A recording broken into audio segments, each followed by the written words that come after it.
Hello, people of the universe. I am on a drive. I'm not actually driving, thank goodness. I got Hannah here for that. I was gonna show you her, but I'd probably blind her from the side. I'd rather not do that. Could die. So I figured I'd take this chance to talk about a work experience I had.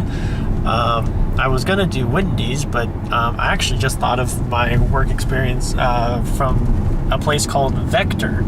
I never put this one down on applications because it was bullshit. It was going to be my first job that I ever had. It was basically like a salesman for knives. Now, the knives themselves, they're called Cutco knives. They're actually really freaking good. My grandma actually got a couple of them. So basically, it was a pyramid scheme without being called a pyramid scheme.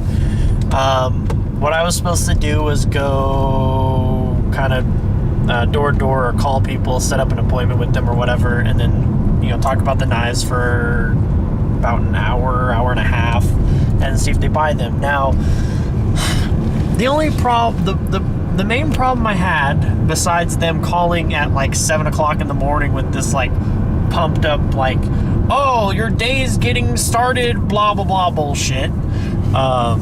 Because at that time, I didn't wake up very early. I usually woke up if I had to, or 12 o'clock.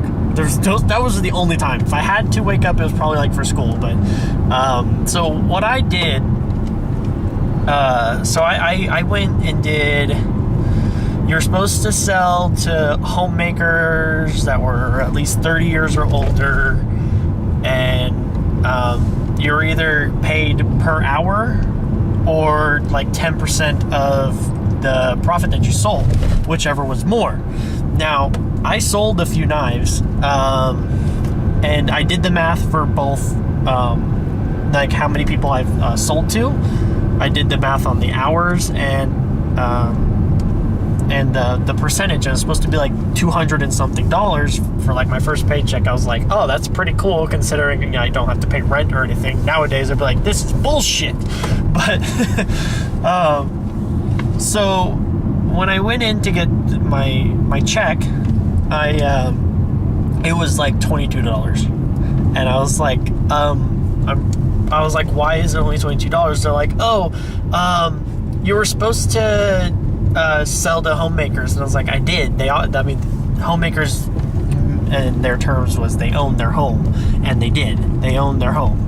Everybody that I sold to or talked to owned their home or owned their home on a rented space. Either way, they owned their home.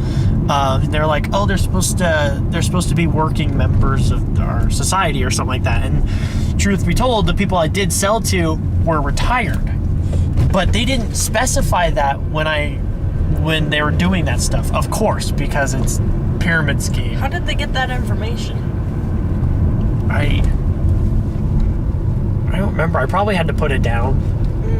I don't remember, but that's specific. That is pretty specific. So basically, they're trying to get me on something, and I think that the retired thing is basically bullshit. So I was like, I thought about it for like 2 seconds. I was like, okay, where do I quit? And they had the paper right fucking there to do it. Like, they were prepared for me to quit. So I had to sign a paper, and I was out with my $22. So I figured that'd be my whole experience with them. It was like, one pyramid scheme is enough. I've learned my lesson. I was a naive young child of 18, 17, somewhere around there. I think I was just about to turn 18. It was going to be my first job. And so whenever I go and like for applications of employment, I never put Vector down, because they could say, oh yeah, you can take advantage of him. He's naive little shit. But I thought I was going to be done with them for like the rest of my life, never hear from them again. But they ended up popping up twice in my life after that. One time I was at my college, and I noticed somebody sitting on a bench that I saw in the same orientation class that I was in, And I was like, I was gonna kind of be like, you should probably get out of there, but I was gonna ask her experience first. So I asked her, I was like, do you still work for Vector? She's all, no, that place is bullshit. I was like, yeah, I know, that's why I left. And she's like, oh good, I was gonna tell you to leave too. So somebody else was also wise. The other time was I had a friend that I worked with at Five Guys, and they were looking for other types of employment too, because they only worked part-time and they needed more money to help pay for a bunch of stuff that they did. So I get a text from this person saying that they're referred to by so-and-so's name for something. They didn't specify exactly what it was, but I recognized the name Vector, and I was all, oh hell no. I was like, he better have actually said something, because I don't want to deal with them anymore. So I texted him and I was like, hey, did you refer me to Vector? He's all, oh yeah, I did, but I realized that they're a pyramid scheme, so I'm sorry about that. And I was like, no, it's okay, I've already dealt with them once before. And you're right, it's a scheme. So I never want to deal with them again. I hope I don't have to deal with them ever again. Have you had any experiences with pyramid scheme? No, but I've had experiences with those knife people. With Cutco? Yeah. I was friends with this girl.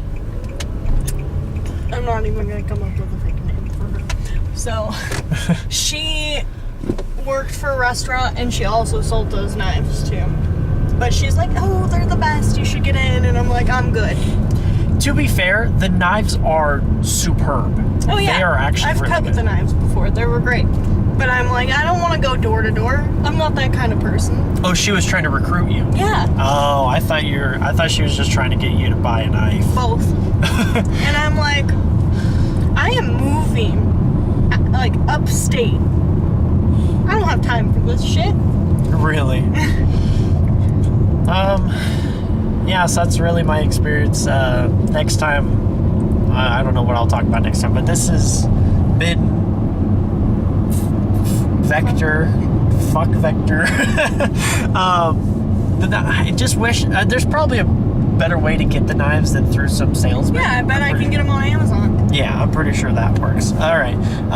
If you have any experiences with pyramid scheme type things, let me know in the comments. It's been a pleasure. Go ahead and like and subscribe, and then you can also follow me on Twitch under Command67 as well. And then also, the voice you heard was Hannah Renee, I believe is the name on YouTube. You can go ahead and follow her as well. Link in the description. Yeah, I'll put the link in the description. All right. See ya.